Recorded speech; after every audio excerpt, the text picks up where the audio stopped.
स्वागत है आप सभी का आज की एक भूतिया कहानी में। तो चलिए सुनते हैं आज की कहानी।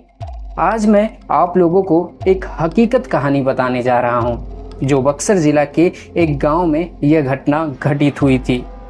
वहां पर एक परिवार रहता था, जिसमें रौनक नाम का लड़का अपने माँ बाप, अपने एक बड़े भाई और एक छोटी बहन के साथ रहता था। रौनक की उम्र जब 22 साल की हो गई थी, तब उसे देखने लड़की वाले आने लगे। कुछ दिन बीत गया, तभी रौनक को एक लड़की की फ़ोटो बहुत अच्छी लगी। उसने अपनी माँ को बोला, माँ मैं इसी से शादी करूँगा, क्योंकि ये लड़की मुझे बहुत पसंद आ गई है। उसकी माँ ने बोला, ठीक है बेटा, अब तेरी शादी इसी लड़की से होगी। और रौनक की माँ ने लड़की के पिता को बोला कि आप शादी की तैयारी में जुट जाइए, कुछ दिन में हम अपने लड़के की बारात आपके घर लेके आएंगे। लड़की के पिता बहुत खुश हुए और अपनी बेटी की शादी की तैयारियों में जुट गए। यहाँ रौनक के घर में भी सभी लोग शादी की तैयारियों में जुट गए थे।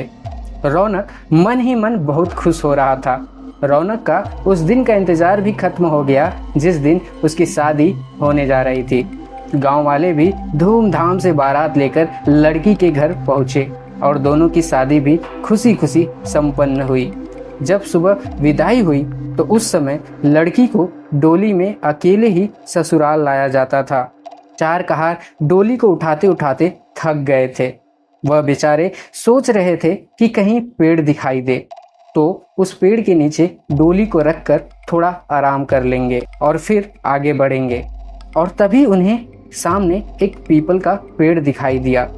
वह लोग डोली को उस पीपल के पेड़ के नीचे रखकर पानी पीने लगे और बोले कि बहू, अगर आपको भी प्यास लगी हो तो पानी पी लो। बहू ने कुछ नहीं बोला और चारों की थोड़ी सी आँख लग गई। तभी उस पेड़ की चुड़ैल नीचे उतरी और दुल्हन को मारकर उसके अंदर आ गई और डोली में बैठ गई, क्योंकि वह समय दोपहर का था। और थोड़ी देर बाद वह अपने ससुराल पहुंच गई। धीरे धीरे जब रात हुई तो रौनक अपने कमरे में गया। उसने देखा कि उसकी दुल्हन बिस्तर पर बैठी हुई है।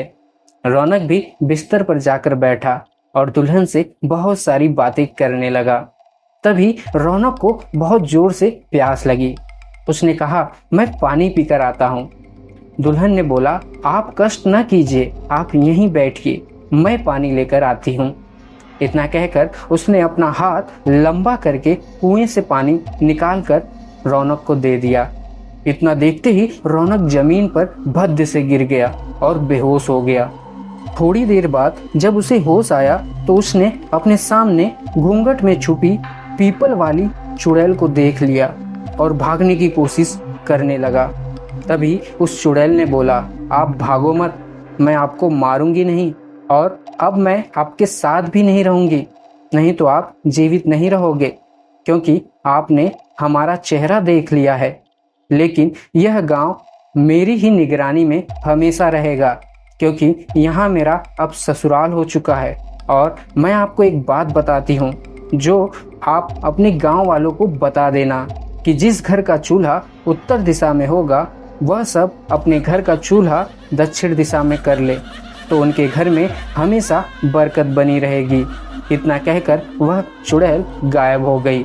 शास्त्रों के हिसाब से माना जाता है कि दक्षिण में अक्सर भूत प्रेत निवास करते हैं, लेकिन ऐसा करने से आज भी उस गांव में कभी भूखमरी या फिर कोई बीमारी जल्दी नहीं आती। वहां पर आज भी लोग हंसी खुशी रहते हैं।